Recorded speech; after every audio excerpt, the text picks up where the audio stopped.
So hi, Look Noise Podcast. I'm Shane. I'm Glory. It's a Throwback Thursday, dropping on a Monday.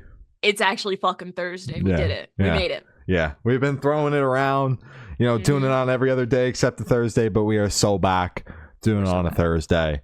Feels good. Feels good to be doing the Throwback Thursday on the Monday. I missed it. Yeah, I missed it a lot. It feels like a piece of me has been put back in my soul, with Throwback Thursday. It's good. Yeah. And still dropping it on a Monday, so that feels even better. Exactly. It's like all is right in the world right now. It's fucking awesome. Yeah. The stars have realigned. Planets are back in rotation. You know the vibes. Mercury is in retrograde, Yeah.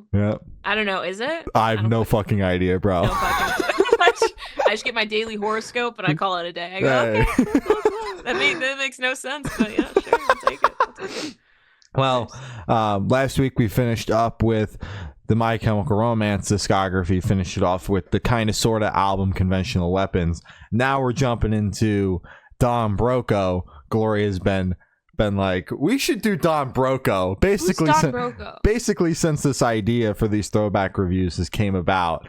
So now we're finally doing it. We're starting off with their 2012 album, Priorities. I'm sure Glory will be able to explain the lore behind the record and everything about it and probably sing the entire album for us at the end of the episode. I could if you wanted me to. I don't think we have the time, though, honestly. No. So, yeah, this is, a band that Glory found fairly recently and became very normal about. Pretty, decently normal, So we're gonna be diving into their discography, starting off with Priorities, their debut record. So I'll just let you take it away. No, I'm just gonna say, technically, before Priorities, they did have the Thug Workout EP, which had 3 other songs. Thug Workout, a very controversial song. They tried, they failed, and then another, like a remix or something. It's not on streaming services, so they do have a project before this, not worth reviewing. Fucking 3 songs. Are you kidding me? I'm not doing that. So continue. Yes, this is their debut official. Yeah. But I'm just gonna let you take it away. It's your fucking band. Let you kick it off. Whatever you need to say. Yeah. That's a lot of pressure. Okay.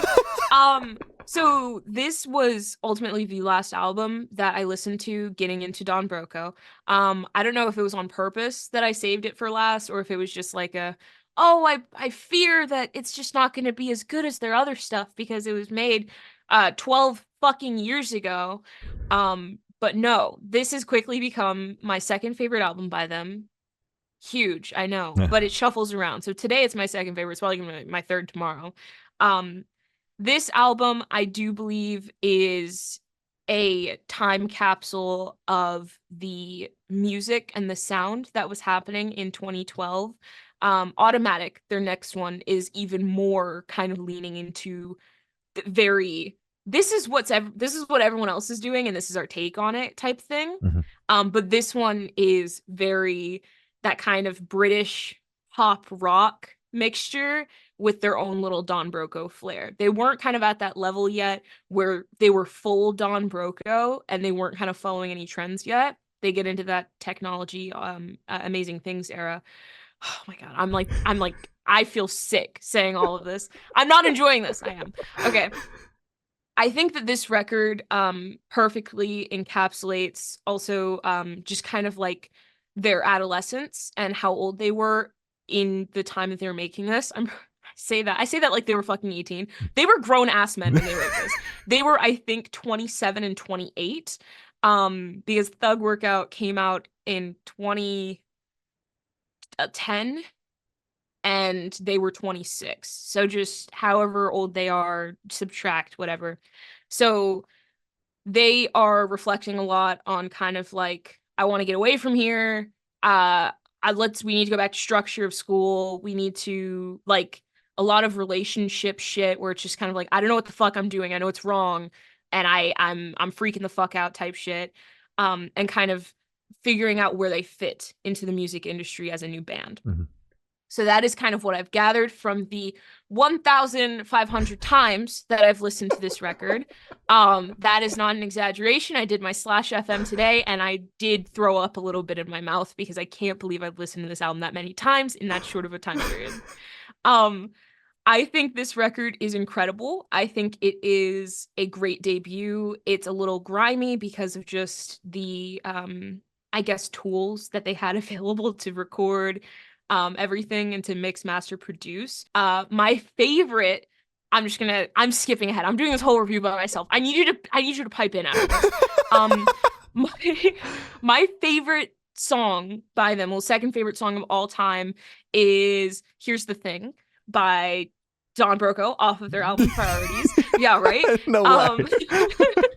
I just love the song. Firstly, I think the melody is great. I think it's very full and it's very sad and he's very conflicted in it. And I think it's great. I think he nailed the kind of inner debate of, do I stay with this person because they're giving me attention, or do I kind of like cut them off because like I'm not into them like at all type thing, which I think everyone has kind of experienced in their life.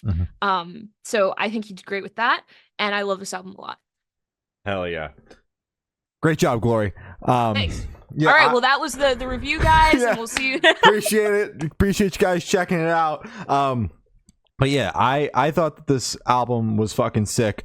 I've known about Don Broco for a while, have seen them live a couple of times. Me, man. Yeah, always been like, damn, this band is so cool, and then never go ahead and check them out further. So this is basically Glory's winning this time around. She's finally getting me to check him out, because the entire time she's been listening to him, she's like, dude, you gotta check out Don Broco.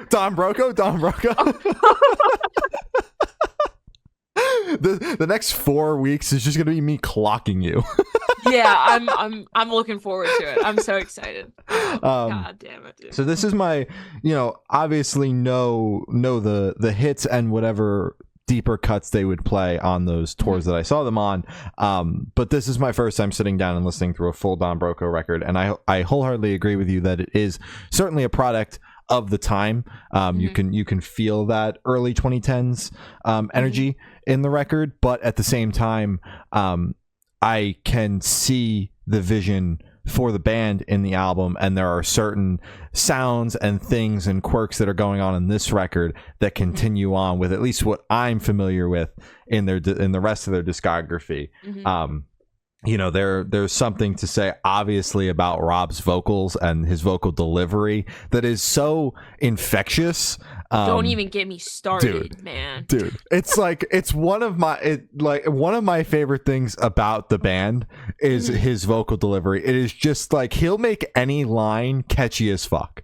It just sounds good. It's so fucking buttery, man. Fuck yeah. Yeah, he's just got away with his delivery. I just love it. Everything, like, he could say the hardest word ever and it would just like sound so natural and beautiful, and I'm like, damn, dude, give me those kind of vocals.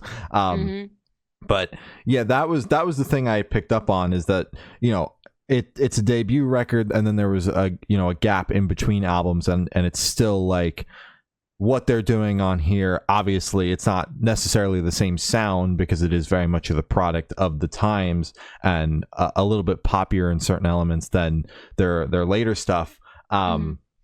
But the nut and bolts of what the band is musically, it kind of rides through the rest of the discography as they mature as a band. So I thought that was really fucking cool. But every single song, there's not a bad song on here. There's not a uber slow song that fucks up the flow. I'm a big fan of the whole album. Some of my favorites, I'm going to name half the track list here. Priorities, Hold On, Yeah Man, Whole Truth, and You Got It Girl. Whole Truth, bro. Yeah. Let me tell you. Yeah. So big fan of those songs. I like the rest of the album, but those are the ones that, some of those, by the second or third chorus, I had myself singing the chorus, and I've only heard the songs a couple of times each. So, you know, that's also a testament to the writing. Very, very catchy.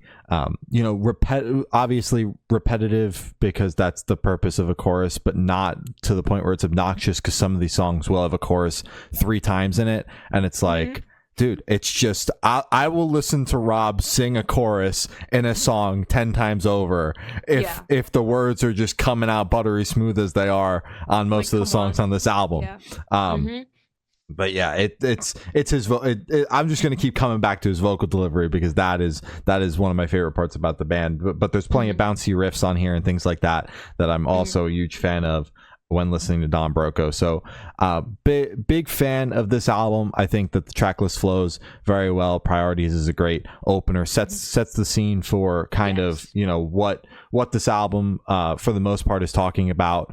And I think that Actors is a great closer, because it is a little bit higher energy than what you're getting towards the back end of the record. Picks up the energy for the last song and goes out with a bang. So big fan, and I'm stoked to dive into the rest of the records.